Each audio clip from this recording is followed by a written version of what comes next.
성경 말씀 에베소서 1장 말씀입니다. 에베소서 1장 6절, 우리 한 절 말씀이니 다 한 목소리로 함께 읽겠습니다. 이는 그가 사랑하시는 자 안에서 우리에게 거저 주시는 바 그의 은혜의 영광을 찬송하게 하려는 것이라.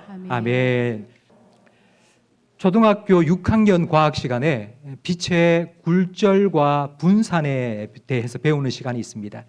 그 유리로 삼각 기둥을 만든 프리즘에 햇빛을 탁 통과시키면 한쪽 벽에 빨주노초 파남보 색깔이 쫙 펼쳐지는 것을 시험으로 보았는데요.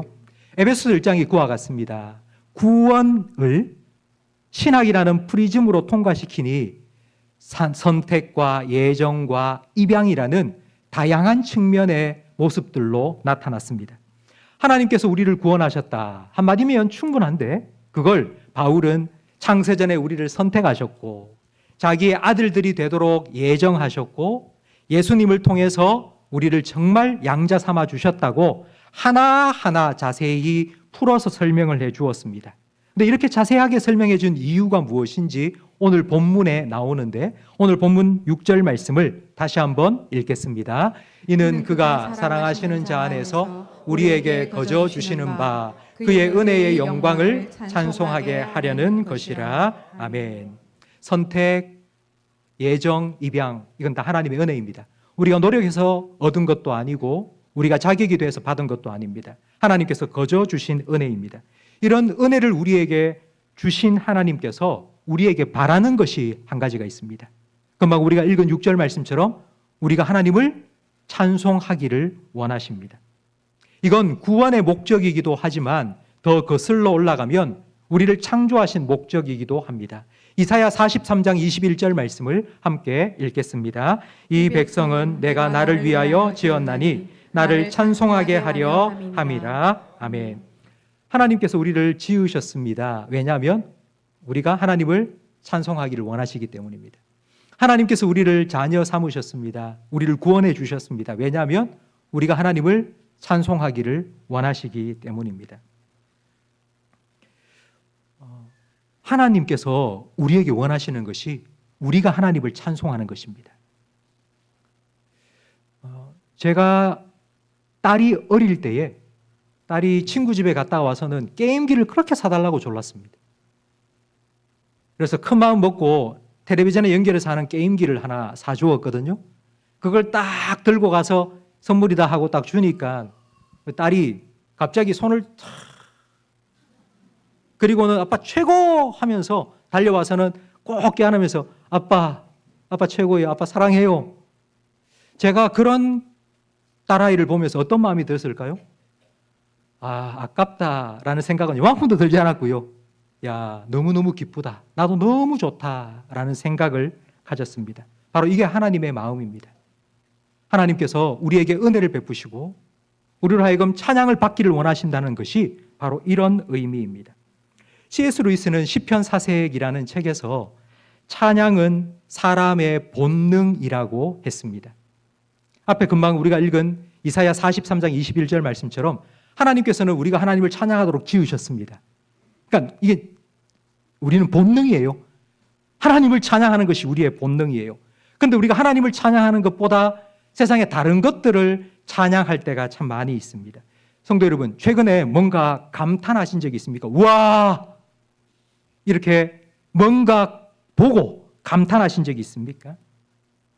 연휴 동안 명절 음식을 만들어 맛있게 드셨겠지만 가족들과 함께 아마 맛집에 가셔서 식사를 하신 적도 있으실 겁니다. 차려 나오는 음식을 먹으면서 와, 진짜 맛있다, 이런 생각해 보신 적 있으실 겁니다. 연휴 내내 흐렸지만 반짝하고 청명한 그런 하늘, 가을 하늘이 드러날 때 와, 날씨 정말 좋다, 이런 생각이 드신 적이 있으셨을 것입니다. 가족들과 함께 텔레비전을 볼 때에 가수가 노래를 부르는데 우와, 정말 잘 부른다, 그런 느낌이 드셨을 것입니다.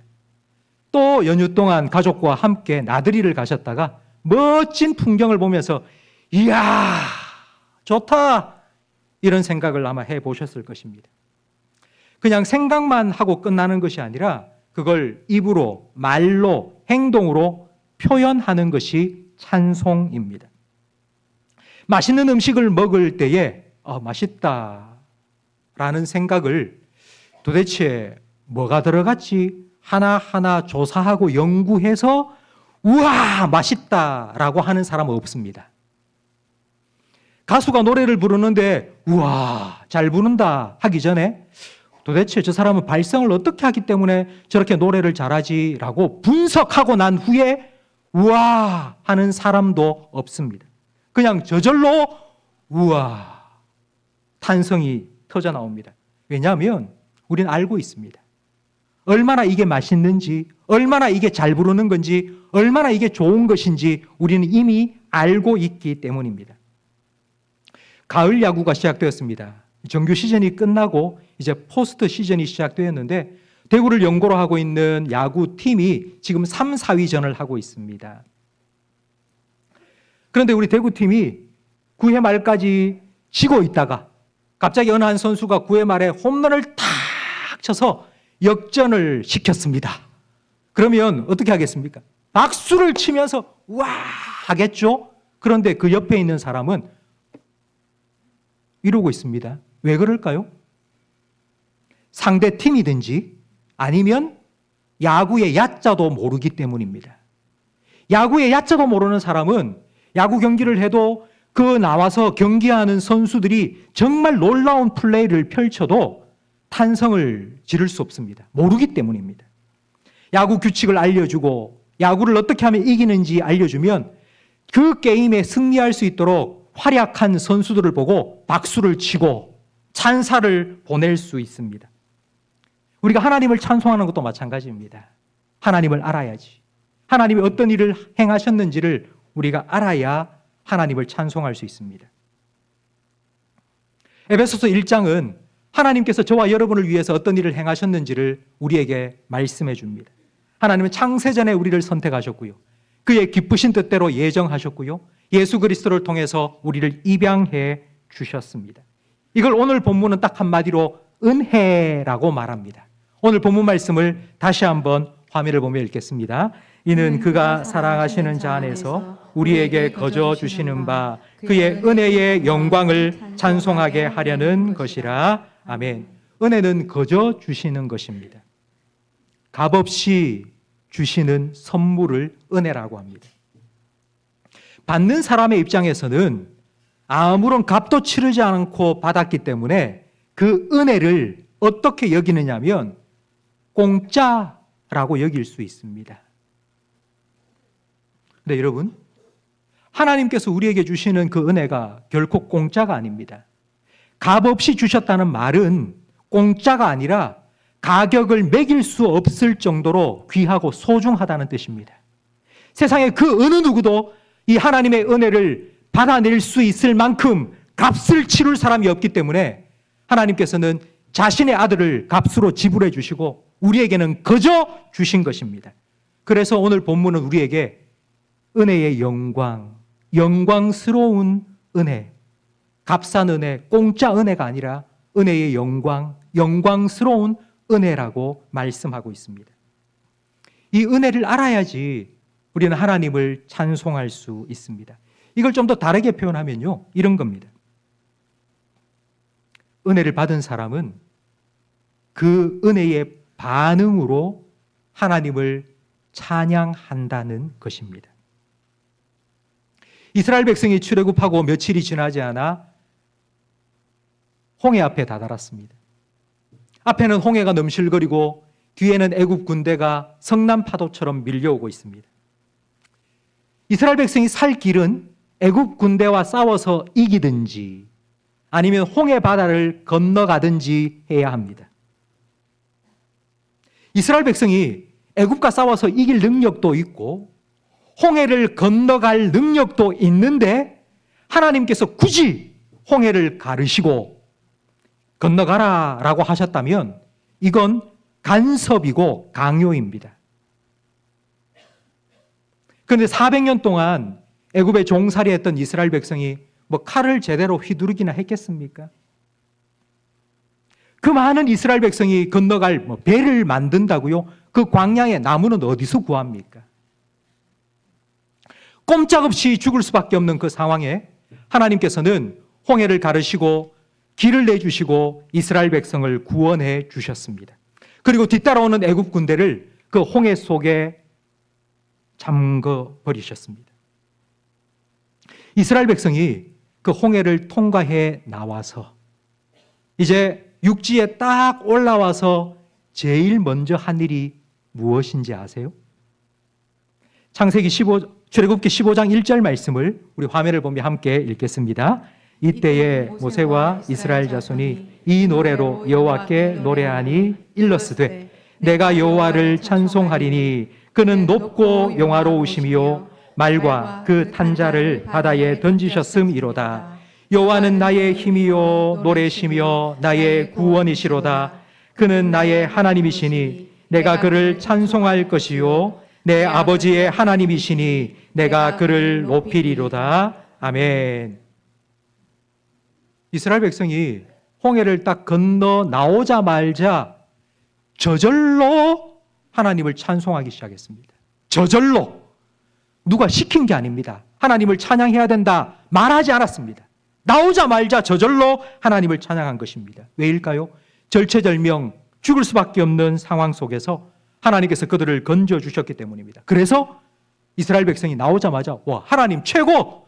하나님이 우리를 건져주셨고 하나님 우리를 살려주셨다고 그렇게 하나님을 찬송하기 시작한 것입니다. 이게 바로 반응입니다. 성도, 이게 반응입니다. 하나님의 구원을 경험한 사람은 저절로 하나님의 은혜에 반응하는데 그 반응이 찬송입니다.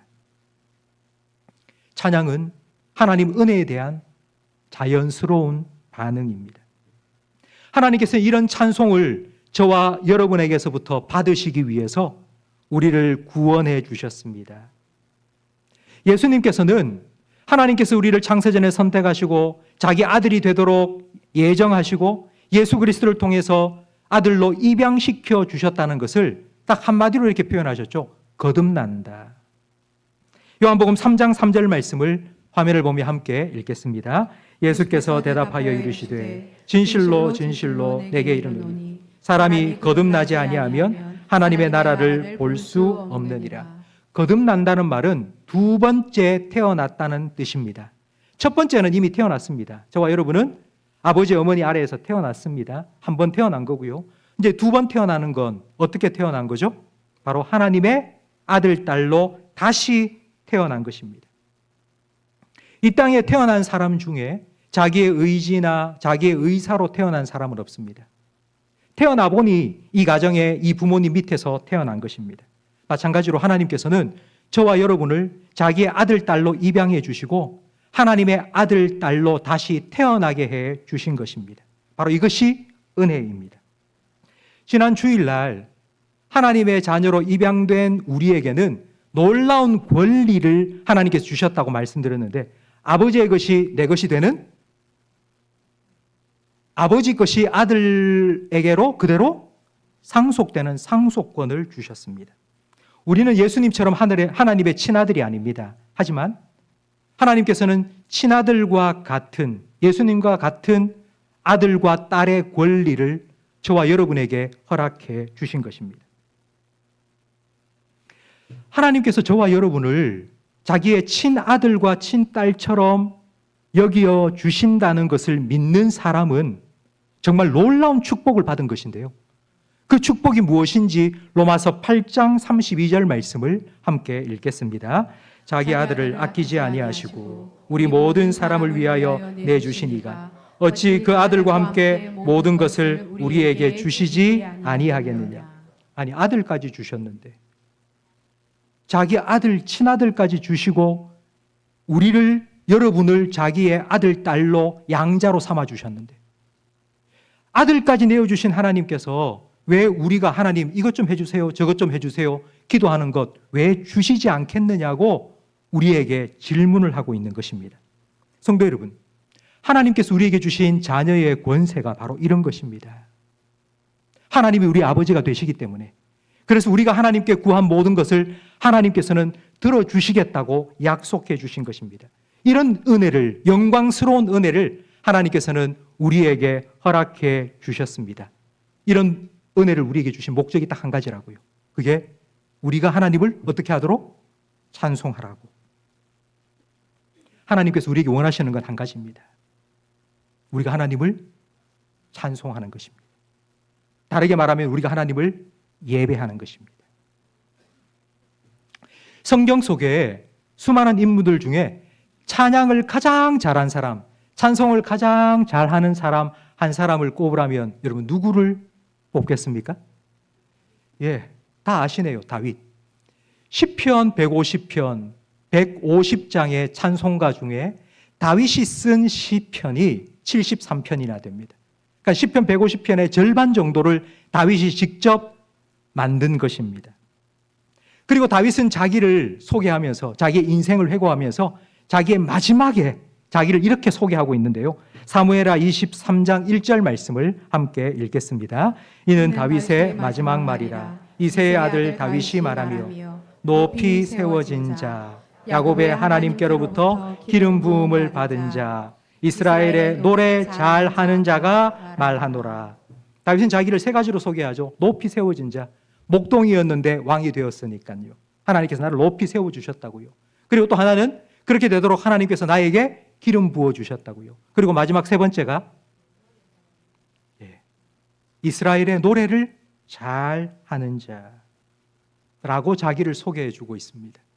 노래를 잘하는 자라는 말은 가수 뺨칠 정도로 정말 목소리가 좋고 음정 박자가 잘 맞게 노래를 잘한다 그런 뜻이 아니고요. 어떤 상황 속에서도 하나님을 찬양하는 사람이라는 의미입니다. 다윗이 쓴 73편의 73가지의 시편을 읽어보면요. 하나님께서 그를 구원해 주시고 하나님께서 그에게 복 주셨을 때만 찬양한 것이 아닙니다. 다윗의 인생에 가장 힘들고 어려웠던 순간 사울 왕에게 쫓겨서 엔게디 광야에서 동굴 속에 숨어서 숨죽여 있을 그때에도 다윗은 이렇게 하나님을 찬양했습니다. 내 영혼을 확정하여 나의 하나님을 찬양하겠다고. 모든 상황 속에서 나는 하나님을 찬양하겠다고 그렇게 노래를 했습니다. 다윗은 푸른 초장 쉴만한 물가에서만 하나님을 찬양한 것이 아니라 사망의 음침한 골짜기를 통과할 때도 여전히 나와 함께 하시며 나를 도우시고 인도하시는 그 하나님을 바라보며 그 하나님 때문에 노래하고 그 하나님을 찬송했습니다. 성도 여러분, 저는 여러분이 바로 이렇게 하나님 은혜를 매 순간순간마다 기억하며 다윗처럼 찬양할 수 없을 상황에도 하나님을 찬양할 수 있는 찬양의 사람이 되기를 예수님의 이름으로 축복합니다. 이렇게 노래하는 사람을 우리는 시인이라고 말합니다. 시인은요, 우리가 못 보는 것을 보는 사람입니다. 별것도 아닌 것을 가지고 노래를 만드는 사람이 시인입니다. 우리는 쓱 지나쳐 버리는 걸 시인은 계속하여 바라보고 그 안에 있는 아름다움을 찾아내고 그걸 노래합니다. 그게 바로 시인입니다. 성도 여러분, 저는 여러분이 시인이 되어서 하나님의 은혜를 더 깊이 바라보고 더 깊이 깨닫고 더 많이 노래하고 더 크게 찬양하는 그런 하나님을 노래하는 시인이 되기를 예수님의 이름으로 축복합니다. 이렇게 하나님을 찬양하는 시인들이 모여서 영원히 하나님을 찬양하는 곳이 천국입니다. 요한계시록에 묘사된 천국을 보면 지금 제가 하는 것 같은 설교가 없습니다. 여러분, 천국에 가면 설교가 없습니다. 왜냐하면 하나님에 대해서 말할 필요가 없습니다.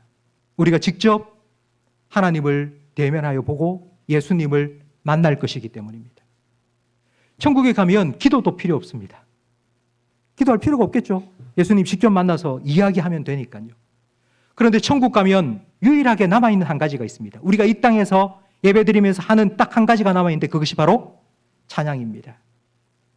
여러분, 천국은 하나님을 영원히 찬양하는 곳입니다. 근데 천국이 영원히 하나님을 찬양하는 곳이라고 말씀을 드리면 어떤 성도님은 아이고, 영원히 하나님을 찬양하고 하나님을 예배한다고? 영원히? 이런 생각을 가지시는데요. 성도 여러분, 우리가 하나님을 찬양하는 건 하나님이 어떤 분인지 알기 때문입니다. 하나님께서 우리에게 베푸신 은혜를 알기 때문에 그냥 저절로 와! 하나님 최고예요. 이거 하나님이 하신 거예요. 와! 터져 나오는 것이 찬양입니다. 우리가 천국에서 그렇게 하나님을 영원히 찬양한다는 것은 이런 의미입니다. 이 땅에서 우리가 알고 있는 하나님은 1%도 되지 않는데요. 우리가 천국에 가서 하나님을 알게 되는 건 우리가 매일매일 매 순간마다 하나님 앞에서 우와